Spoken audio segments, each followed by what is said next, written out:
Ụmụ Igbo ekele m unu, kedu ka unu mere?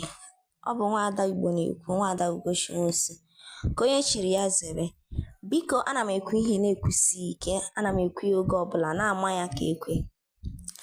Ọ kachasị ndị nne na nna anyị ka a na-akụziri ụmụ anyị Igbo. Ana m ekwu ya oge ọbụla na-ekwu na-agụ ya ka egwu, si kụziere ụmụ anyị Igbo. Ngwa lee onyonyo nke a kịta, elechara m ya obiọma na-akpa m, obiọma dị m, obi bụ m sọ aṅụrị na obere nwa ọkwa anyị na-amụrụ ya n'obodo anyị n'ala ya bụ Naijiria, ọkwa na mba ofesi.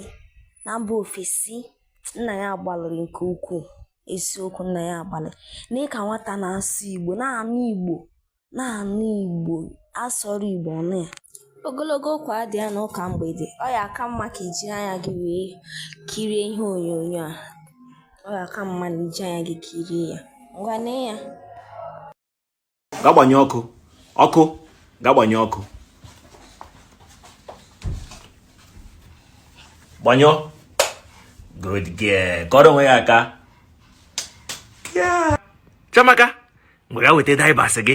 Ga weta daibas. Bilite, ga weta daibas.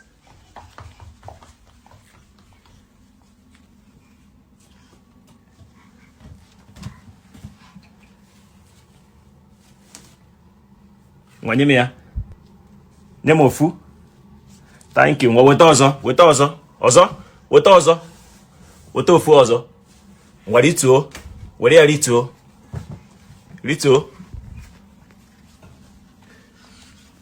Good girl. Ngwa kọrọ onwe ya aka. Yeah. Chiamaka, ngwa ga yite shoe gị. Weta shoe gị. Shoe gị ga weta ya. Sorry. Ngwa tinye ya n'ụkwụ gị. Yiri ya.